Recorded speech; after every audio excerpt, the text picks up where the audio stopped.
Teacher Aya Online Tutor. Hello children! I'm Teacher Aya, your online tutor. Are you ready for another reading lesson? Let's start. My Little Frog.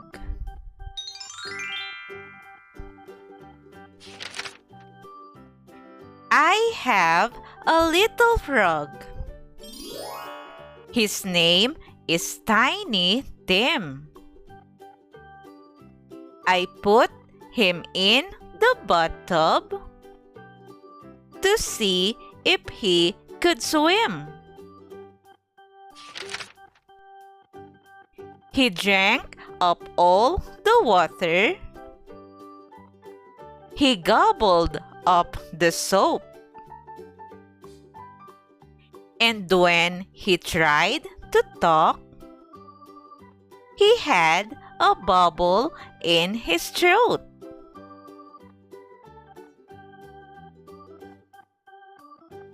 Again, my little frog.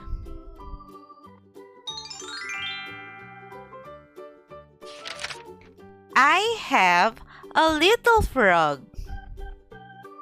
His name is Tiny Tim. I put him in the bathtub to see if he could swim. He drank up all the water. He gobbled up the soap.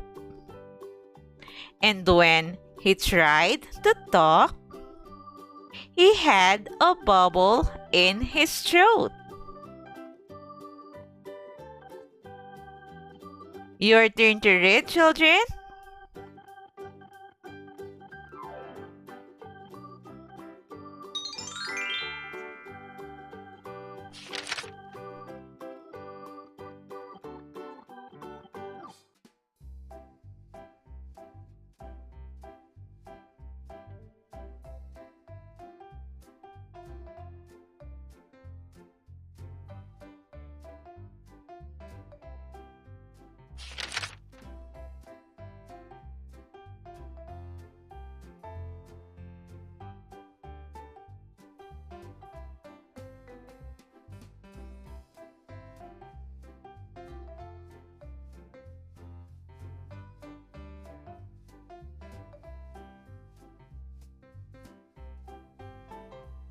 Month of May.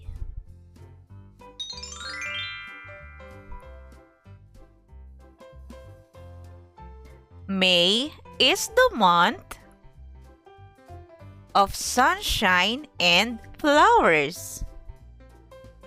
Birds in their nests and one or two showers.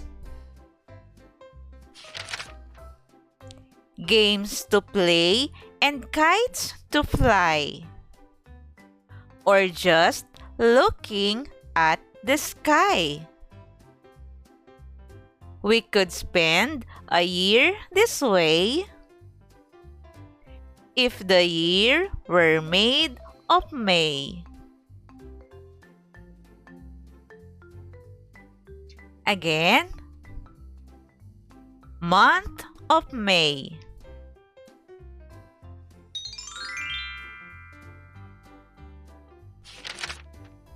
May is the month of sunshine and flowers.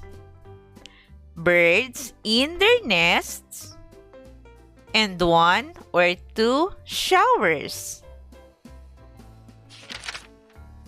Games to play and kites to fly, or just looking at the sky.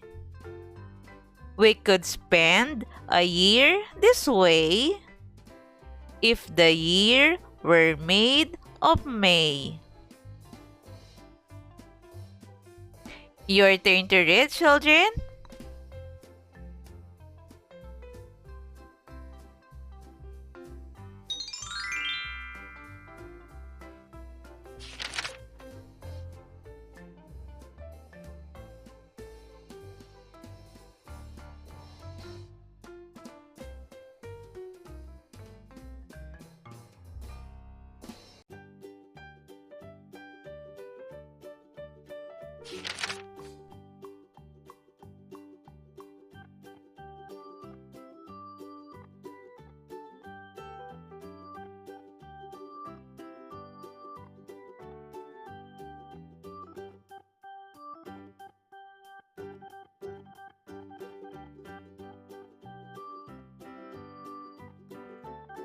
Great job, children!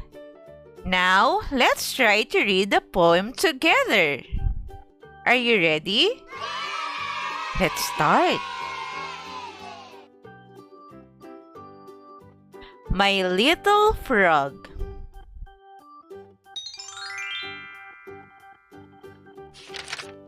I have a little frog.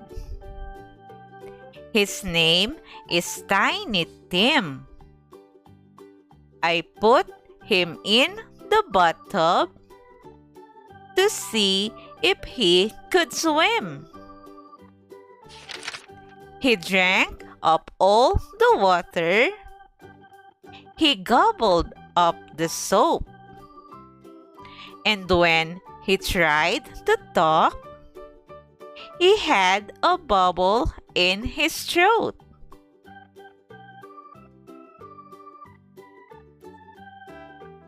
Month of May.